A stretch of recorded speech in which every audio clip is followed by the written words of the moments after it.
Series 4, From the Desert to the Garden. Episode 1, Life, Death and Justice. Welcome to the Heathrop Institute at the London Jesuit Centre. I'm John Moffat. In this series, we'll be exploring ideas and themes from the seasons of Lent and Easter. These take us to the heart of the Christian message and connect it powerfully with some of the deepest existential human concerns. In these opening episodes, I want to explore some of those concerns as a cultural background to the gospel narrative. We'll be beginning with three very different writings from 400 to 500 years before Jesus' own time. Only the last has a direct relationship to the Jewish theology of Jesus' time. The first has an indirect relation, and the second, as far as we know, has no relation at all. Nevertheless, all of them explore related themes of life and death, suffering, injustice, and vindication in the light of belief in the divine or the transcendent. They can help us understand why the narrative of the passion and resurrection of Jesus Christ found resonance in different ancient cultures, as the Christian message spread away from its base in the Jewish communities of the Mediterranean and Mesopotamia. And they can also help stimulate us to articulate our own version of those concerns in a similarly pluralistic modern world. We begin in mainland Greece with Plato's famous and influential book, The Republic, written in Athens nearly 400 years before the time of Jesus. The guiding theme is the quest to understand what justice means, what it means for a city to be just, what it means for an individual to be just. The theme is introduced by the well-to-do father of the household where the philosophical conversation takes place. He explains that, as he approaches death, he is beginning to worry about whether all the old stories about the world of the dead are true, whether there are indeed judgment and punishment for souls that have committed acts of injustice. Plato takes these myths seriously, albeit with the twist that, like several Greek philosophers, he believes in reincarnation. So right at the end of the long discussion on the benefits of living justly, he reports the near-death experience of the Armenian. Has been taken for dead after a battle, but as he lies on a funeral pyre, he visits the world of the dead in a vision. He does indeed see souls being judged and receiving sentence, getting the appropriate reward or punishment or purification according to their actions. He witnesses the souls coming to the end of the cycle of reward or punishment and receiving new lives as they prepare to return to new bodies. Then, of course, he wakes up to the surprise of all those gathered around the pyre. Plato's dialogue affirms three of the four last things familiar from the Christian tradition: death, judgment, and hell. The latter, called Tartarus in Greek mythology, is a place of eternal punishment for those who have committed unforgivable crimes. But the fourth last thing, heaven, becomes only temporary in Plato's scheme of reincarnation. Elysium is a place of peace and happiness for the good, but only until it is time for the soul to return to a new body. His scheme also includes what became the model for the Christian purgatory, a period of temporary punishment for souls that had committed expiable crimes, but which still needed to be purified. But the main body of the dialogue doesn't suppose any of this. It sets out to answer the hard question: why live a just life at all? One of the characters in the dialogue, Adimantus, puts it starkly. Suppose you gained nothing from living a just life. In fact, suppose that you were misunderstood and mistreated simply for trying to live justly. Why would you choose to live that way? In the course of several hundred pages of reflection on what an ideal state would look like and what this can tell us about the human soul, Plato offers an answer. Living a life defined by the virtues of justice, courage, balance or temperance, and wisdom enables the soul to be in a right relationship with the truth and goodness that are the ultimate reality, ever permeating and enlivening a constantly changing world. But there is a tragic dimension to this. In the world as seen by Plato, right and wrong in political life are decided by people whose souls are not enlightened with the insight into truth and goodness. As a result, the just man or woman becomes an obstacle to their plans and even gets killed. Here Plato is offering his commentary on the historical fate of his beloved teacher Socrates, the main protagonist of the Republic. Socrates did regularly challenge people on their understanding of key ethical terms, and was actually executed in 399 on a fairly specious charge of introducing new gods and corrupting the young. However, the Socrates of the Republic affirms with an implicitly prophetic courage that the way of the philosopher of the good is indeed worthwhile. It will always be better to live the just life and to suffer injustice rather than to commit it. It is no accident that 300 years later, the Greek-Jewish text known as the Wisdom of Solomon will pick up on this theme of the just man unjustly persecuted, in this case for his faithfulness to the Torah. Contemporary with Plato, but thousands of miles away on the other side of the Persian Empire, we can find a very different take on related themes in another dialogue, the new sacred Hindu text, the Bhagavad Gita. The warrior Arjuna is about to lead his army into battle, but has a crisis of conscience. He turns to his charioteer and asks how it could be right or just for him to wage war on those who are his relatives and were once his friends. The charioteer turns out to be the god Krishna in human form, who tells him that this is his destiny, his allotted task as a warrior. In going into battle, he is fulfilling the demands of a deeper law.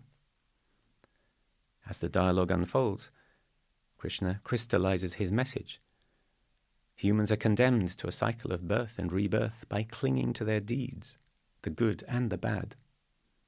However, they can escape by achieving an inner freedom through spiritual exercises and restraint, by performing acts of love in devotion to the god, by living the duties of their station well, and fulfilling the law that runs through the universe in simplicity and detachment.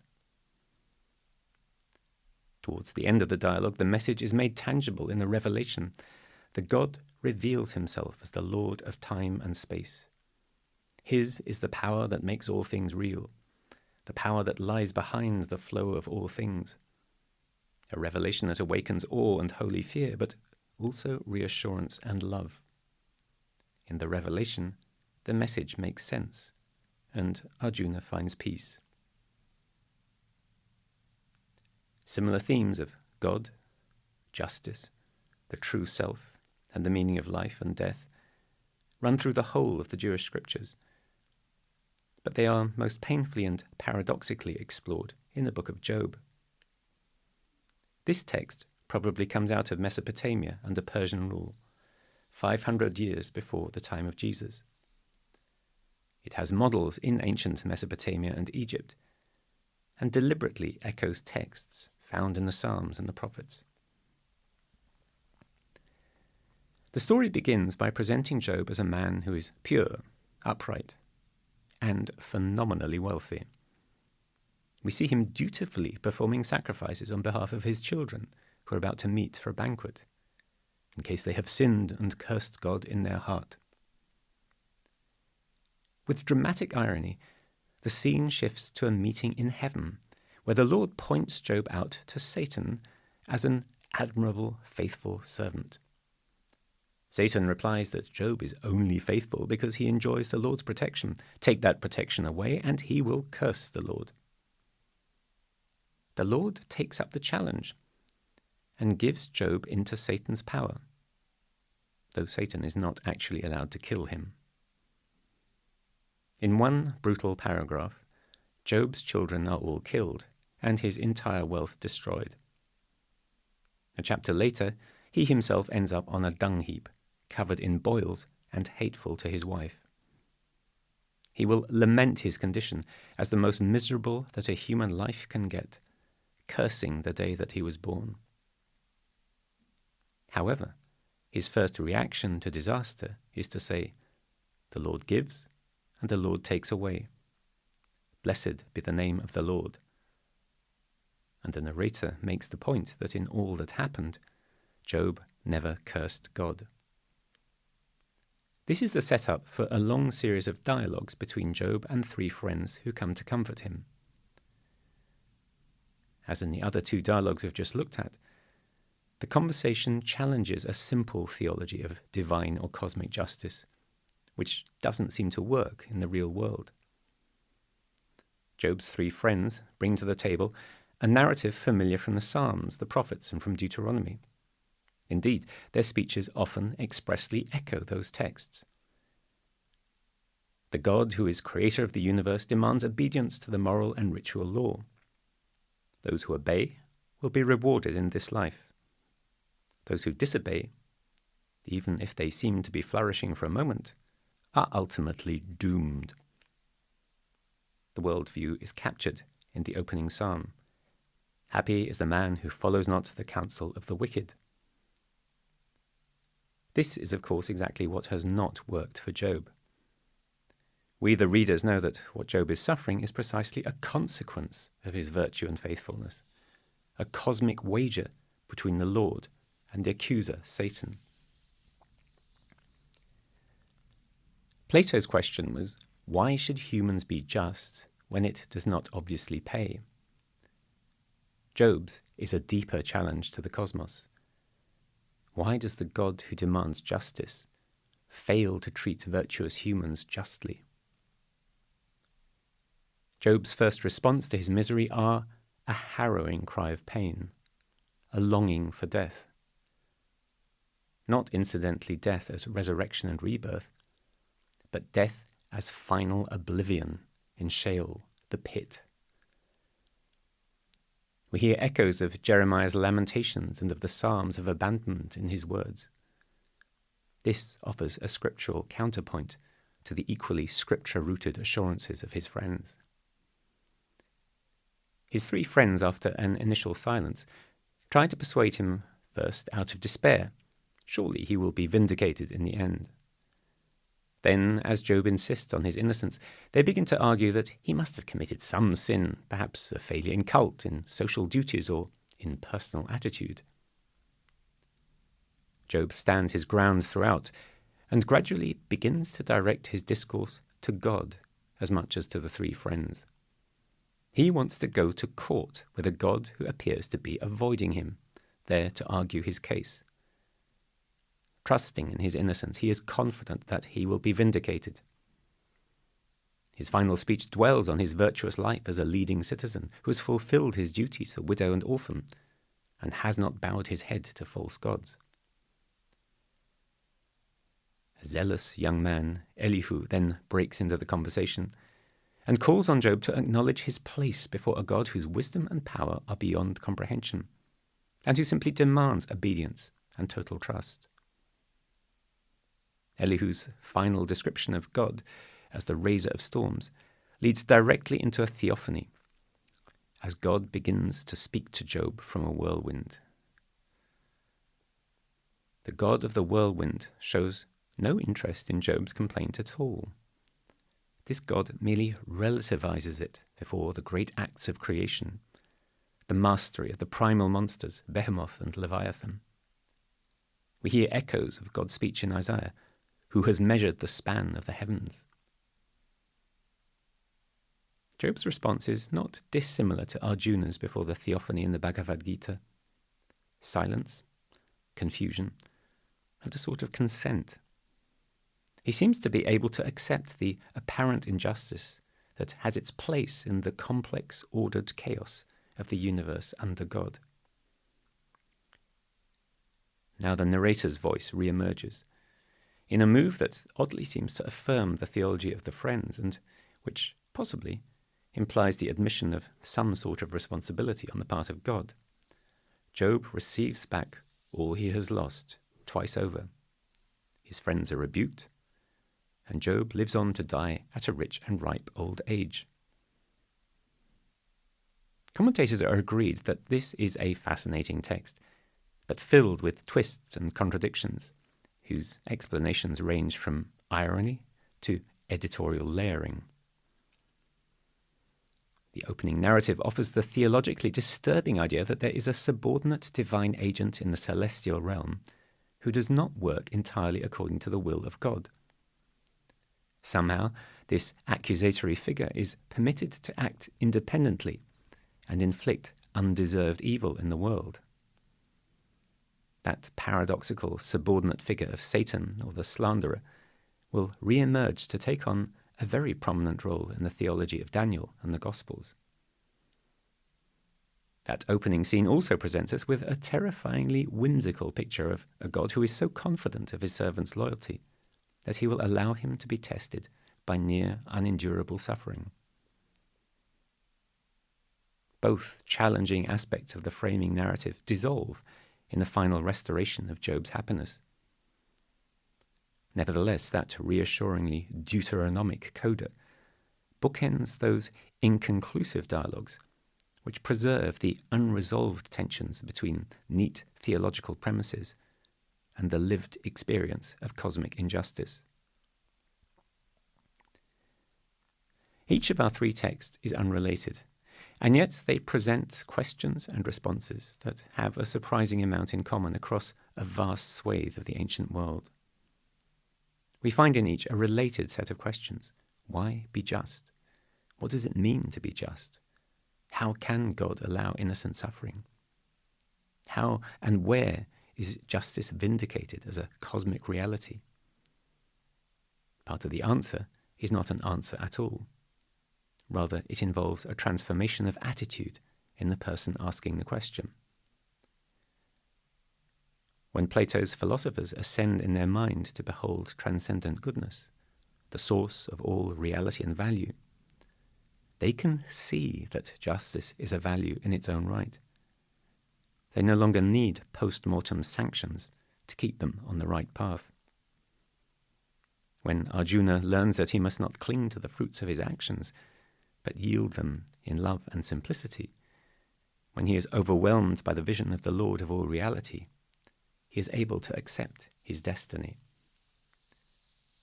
When Job is confronted with the power of the Lord of creation, he lets go of his anger and his desire for vindication in the divine presence. It is an encounter with transcendence that transforms the self and its relation to ultimate reality. However, the questions posed by Job received a different, less ambiguous Jewish answer 2 centuries before the time of Jesus, thanks to the growth of beliefs in immortality, absent in the book of Job. You will remember from earlier podcasts how the Greek warlord Antiochus Epiphanes persecuted Jews faithful to the law around the year 170, bringing questions around the sufferings of those faithful to the law to a head. That turbulent decade seems to have crystallized a new theology, represented in the book of Daniel, whose final version is in a mixture of Hebrew and Aramaic. The book of wisdom, though, which we mentioned earlier, is of particular interest. The book of Daniel was translated into Greek. The Greek version includes much more material. But the book of wisdom was expressly written in and for the Hellenistic Jewish milieu from before the time of Jesus. It deliberately fuses the philosophical theme of the just person who suffers injustice with the prophetic Jewish theme of the one who suffers for the sake of God's word. And it provides an answer. The souls of the righteous are in the hands of God. No torment can touch them. In the eyes of the witless they appear to die, but they are in peace. Even if they suffer punishment in the eyes of human beings, their hope is rich with immortality. In this new theology, humankind hears the call to justice through a living relationship with God. For all the opposition they may have to face, the just will be vindicated by God. That living relationship can no longer be destroyed. It transcends the limits of life in this world. This theology will receive a distinctive Christian twist through the doctrine of the Incarnation. In the resurrection narratives, not only is the just man vindicated, but the one who passes through suffering to new life is revealed as the Son of God, a Son of God who is mysteriously giving himself for humanity in a paradoxical act of divine solidarity.